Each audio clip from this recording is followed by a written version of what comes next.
welcome to Transformation Tuesday. If you're watching live, today is Tuesday, October the 27th. I'm your host, certified habit change health coach John Garcia here for Up Level Living. Hope everybody's doing well.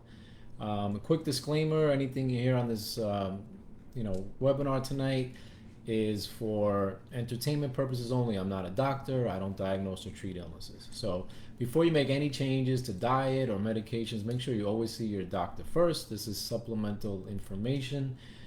Even though I do work with a doctor every day, I see patients every day at the practice, at the clinic. And, today, so the Up Level Living Wellness Program has been implemented, and we offer it to the patients at Family Medicine of Boca Raton. And today, was really exciting because one of the patients came back after 30 days. 30 days ago, their his blood sugar level was in the 300s. He had an A1C of 12 or more. He had to be put on insulin. It was just super high numbers, and he had to be put on insulin. But in addition to that, he joined the wellness program, and we're helping him with diet and exercise and managing and controlling stress. And today he came back, and for the past week, his blood sugar numbers were below 100. And, he felt great. He looked great. It was just a testament to, not, the medication as well, but how much he's doing. I mean, to correct, diet and whole foods and exercise. And he had already lost about 30 pounds. He's a big guy. So sometimes when you're that big, weight loss, it's deceiving a bit because you could lose a lot quickly when you make some small changes. But again, it's just a testament to our bodies, how fast they can recover. Never underestimate or, never give up no matter where you are in that wellness journey. You're never too far gone, really. You're never too far gone. Your body has an amazing way of recovering. So today I just wanted to quickly, kind of remind you about, how food is medicine, right? And especially during this COVID-19, again, if you're watching live, October 27, 2020, we're re-spiking. A lot of the country is experiencing spikes again in COVID cases. And obviously COVID is a virus, and the attack is to your immune system, So while your immune system right now doesn't have necessarily the antibodies when it's first attacked, a healthy immune system, we've seen, with people who are generally healthy and have healthy immune system, just respond well and get over the sickness and get over, and to some people, developing antibodies. The immune system is so amazing. We'll get into it in a minute. But a lot of people are concerned and worried. Can you do anything to boost your immune system? Technically, no. Your immune system it's its own universe, its own world, and it's doing things on its own. But what you can do is, tax it less. What you can do is support your immune system with certain foods, definitely certain vitamins and minerals, and we're going to explain a little bit about how that works. So I'm going to kind of get into it with the, starting with, a bacteria or a virus entering your body. This is the first line of defense of cells that are ready to fight. And, they usually do the job. They usually are strong enough to right away, take the bacteria, whatever it is, and get it under control. When they don't, they send these signals back to the lymph nodes, and there are these B and T cells. Real quick, just a little quick science on it. And then they develop like this mapping and this blueprint of the attacker, and then they go back into the fight and they match it. And it's just amazing how they neutralize the bacteria, how they destroy the bacteria. I mean, the system is so advanced, and so anything we can do to help support it is going to help you immensely, right? And we're going to do that through some foods and through some vitamins and minerals here. Now, the reason why we're going to talk about antioxidants is because when that fight is happening, some of these cells are releasing things called free radicals. And they're molecules with, electrons, and, I'm not going to get that far into the science there. But the free radicals help fight this disease. They're not just the name of a really cool rock band, which I wish, we had a free radicals band. I always thought that was the coolest name for a rock band. Anyway, I digress a little. These free radicals are kicking butt, but they also damage healthy cells. And I think they call them radicals because they're just berserkers out there. They're going crazy and they're just killing, anything that stands in its way. So it's good when they're at low levels, and even the cells that release the free radicals also release antioxidants. So they kind of neutralize it a little bit, but sometimes it gets out of control and causes this thing called oxidative stress, and it's bad. I mean, it's really bad, and that's why inflammation is often found that areas of disease, and antioxidant free radicals are causing this inflammation. So left unchecked, free radicals are radical, and they're going to cause some damage. And the reason why antioxidants are so helpful is because they have these electrons that they give to the free radical and basically neutralizes the free radical, but they get oxidized in the process, so you always have to be replenishing antioxidants. So the immune system has its own antioxidants, but when you're eating foods that are high in antioxidants, and when you're eating a low inflammatory diet, you're giving the immune system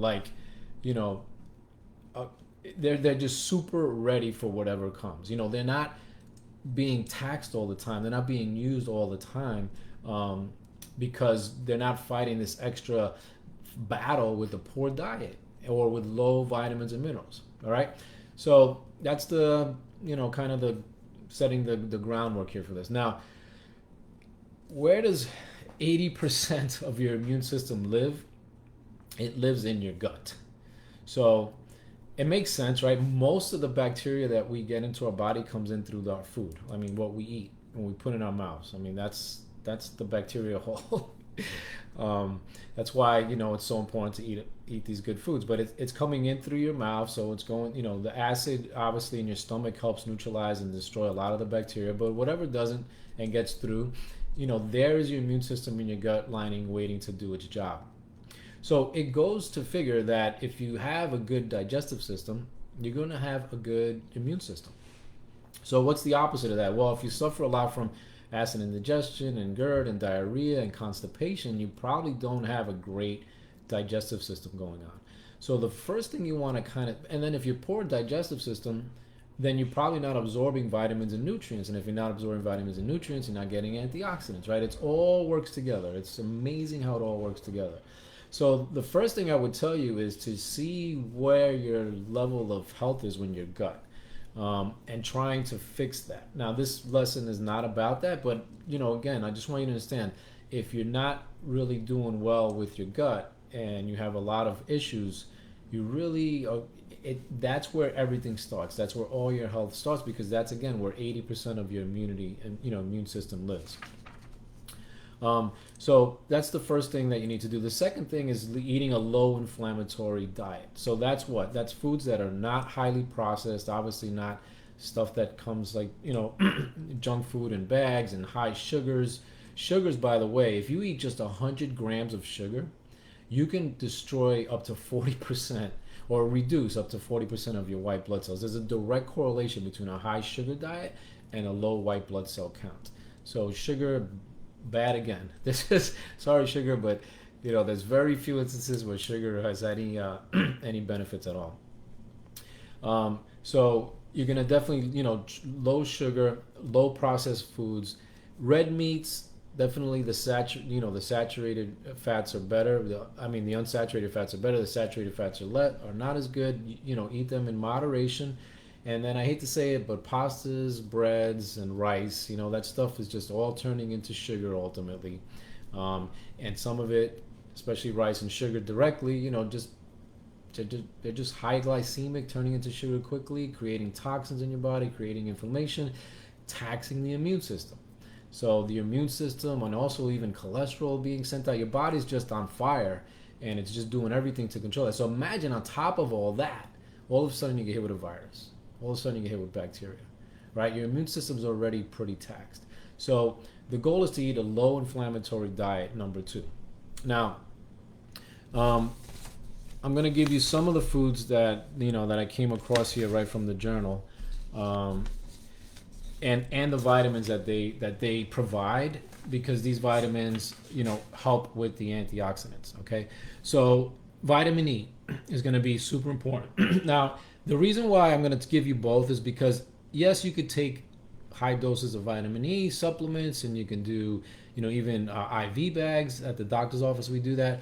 But your body absorbs vitamins and minerals better through food, much better through food, because there's these things that are called fat soluble. It has to attach to a fat. So when you're just taking the pill or the supplement by itself, you usually have to take much higher doses because your body's expelling a lot of it. It's not absorbing it. And then there's never really quite the exact science on how much is too much. And you run into, the dosage problem. So if you have a diet like what I'm going to tell you here now, the odds are you're not going to really need much supplementation. Now, there's certain foods that some people just hate and will not have it, and so you may have to turn to a supplement for that. One thing before I get into the foods is like a smoothie every morning. I have a smoothie every morning, and some of the foods that are in here are in my smoothie. So it's blueberries and strawberries, carrots, spinach, kale, and beets, all blended up with some coconut, almond milk. Sometimes I put a little bit of green juice, which is some good veggie juice, and also kefir, so probiotics. So yeah, that blended all together, is a tremendous cocktail for antioxidants.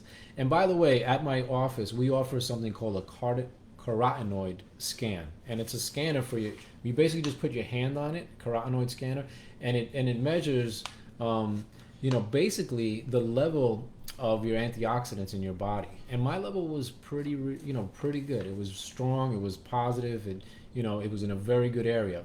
Much higher than the average person. The average person scores like a 20 to 30, and mine was like a 70. But you could get to 80 and 90 and above. So I still have room for improvement. So you want to know your levels, and if you are in the Boca Raton area and you want to get that done, please feel free to reach out to me and we'll do it for you. So it's amazing that when I actually did it twice, and I did it once about a year ago, and it was lower.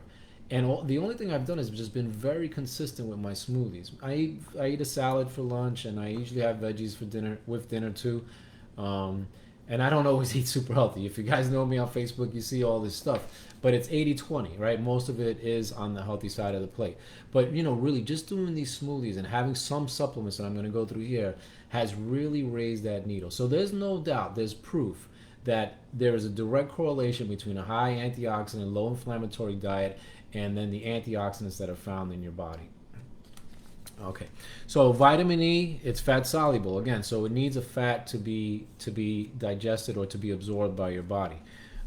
It's going to have, I'm not going to go into all of the benefits of it, but where you're going to find vitamin E is wheat germ oil, whole grains, nuts, cereals, not Fruit Loops and not Frosted Flakes, the yucky cereals that nobody likes, fruits, eggs, poultry, meat. So there's a lot of areas, a lot of places where vitamin E is in abundance.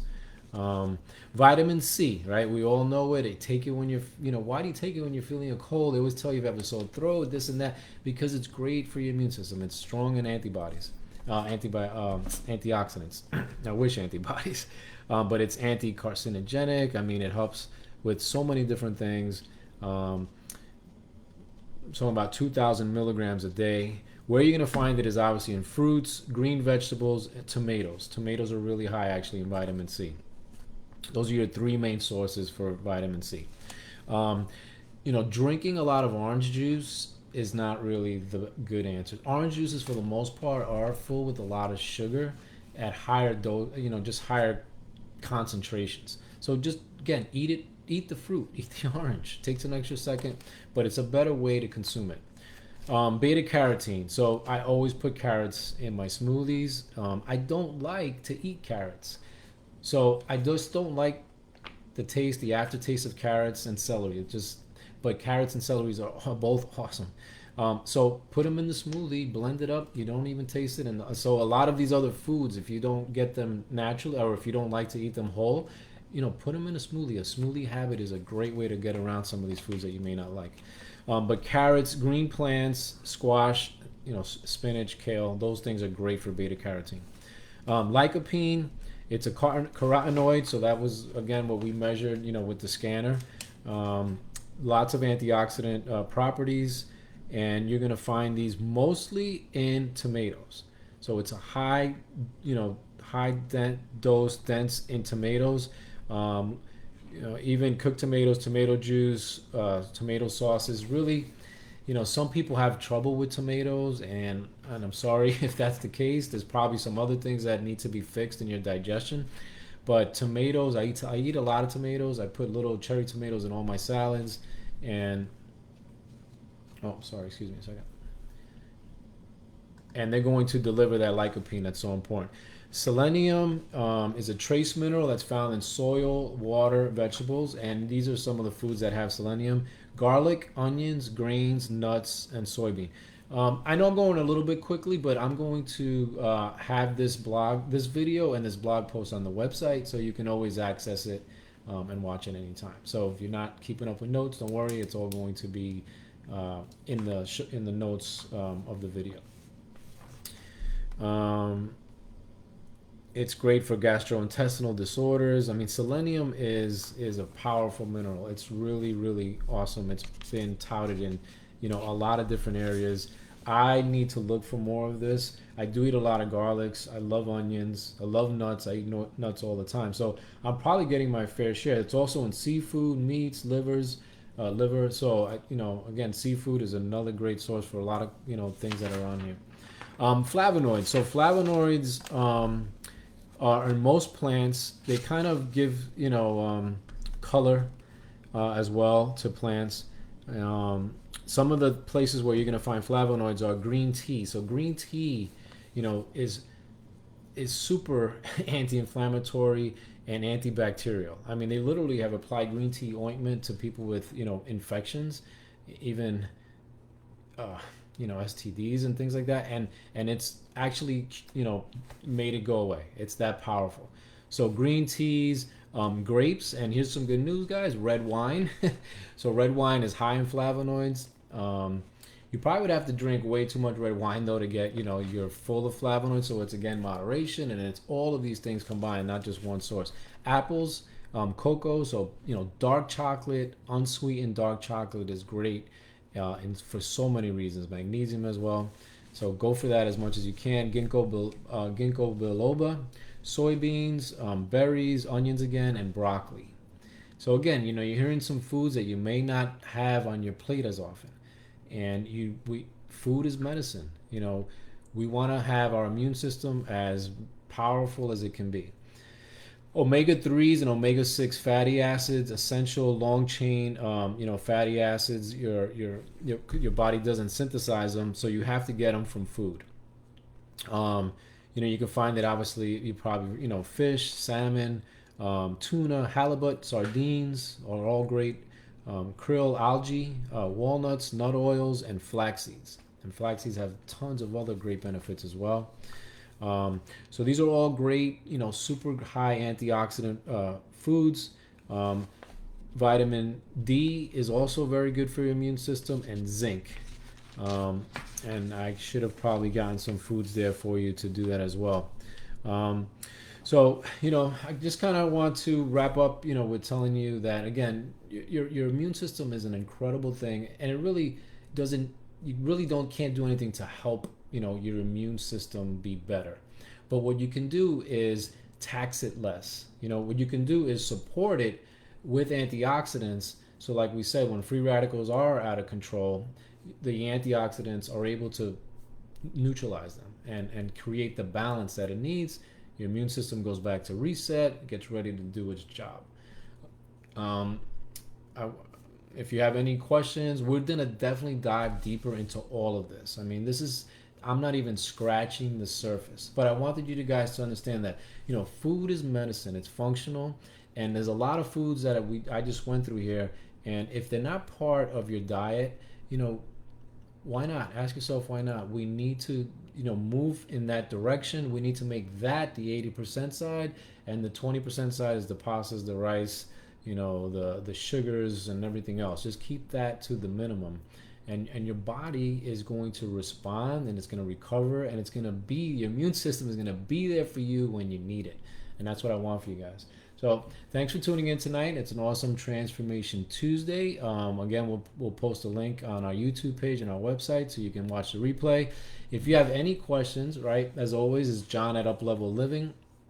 And please take me up on the offer. We do a free consultation at the office. You'll get the carotenoid scan, and if necessary, if you need it, we also do a free B12 shot. So that's all I have for you guys. Have a great night. Thanks for tuning in, and stay blessed. Bye-bye.